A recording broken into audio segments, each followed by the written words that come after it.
Some legends leave the screen when the film ends. But a rare few live on in the hearts of people, across generations, across cultures, and sometimes across borders. Dharmendra was one of those rare few.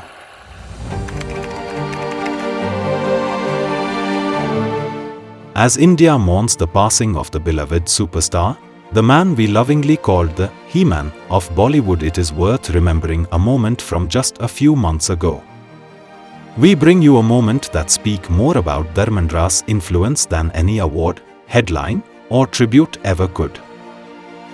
When Iran, a country navigating conflict, rebuilding after war, paused to remember Sholay as it approached its 50-year anniversary, it reminded the world of something simple but profound: cinema travels where politics cannot, and Dharmendra's cinema traveled far.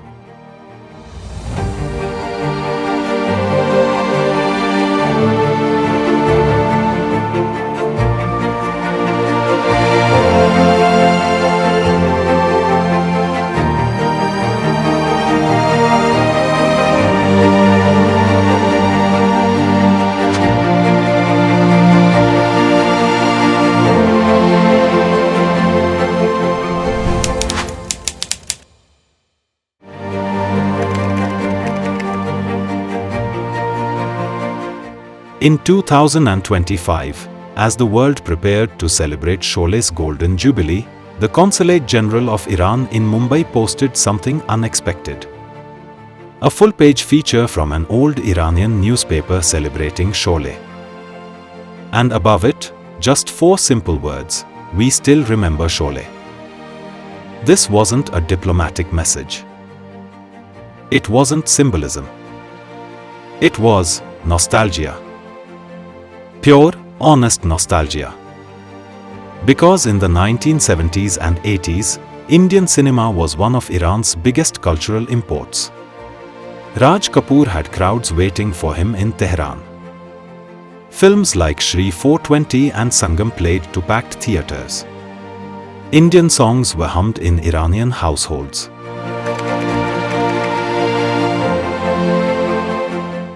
And then came Sholay.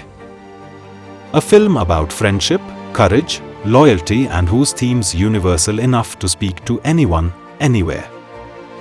In Iran, even today, Gabbar Singh is remembered as Jabbar Singh. Veeru and Jay became household names.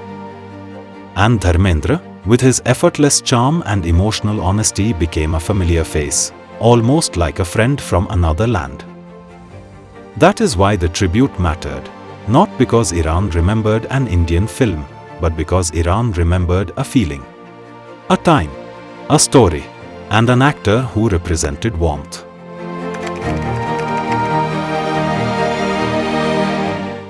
Dharmendra's journey was unlike anyone else's. From Phool or Patthar to Dost, from Chupke Chupke to Sita or Geeta, he moved through genres with ease, be it action, romance, comedy, drama. He made it look simple. But it wasn't. He brought dignity to the screen. A quiet strength. A gentle humor. A sincerity that resonated far beyond Indian borders. For audiences in Iran, who saw Indian films as windows into another culture, Dharmendra represented an India that was warm, emotional, open-hearted. An India that valued friendship, the very message that Sholay carried. His portrayal of Veeru wasn't just iconic in India. It was iconic in countries that never spoke his language, but still understood his spirit. That is the power of cinema, and that was the power of Dharmendra.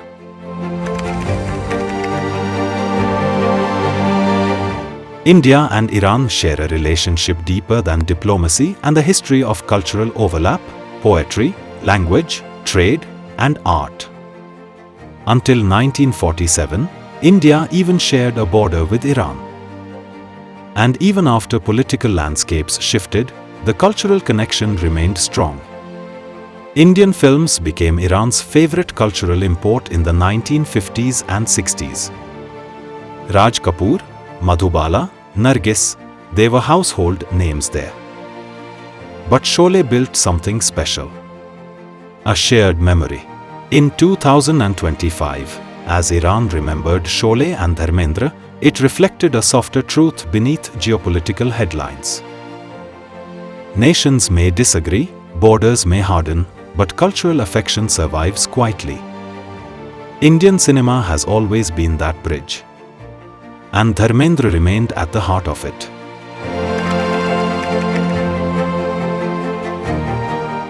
On 24th November 2025, Dharmendra passed away at 89. With over 300 films, he defined what a true Indian superstar looked like, and strong yet emotional, charismatic yet grounded. As India bids farewell, the world remembers a man whose films traveled far beyond the places he ever visited and touched lives he never met. And somewhere in Iran, where Sholay still plays on television reruns, where Veeru's jokes are still quoted, and where Gabbar still goes by Dabbar, the tribute to Dharmendra continues quietly. No ceremony, no speeches, just memory and affection. Because in the end, Dharmendra wasn't just India's hero. He was a part of every home, from Punjab to Tehran, that embraced Indian cinema as its own.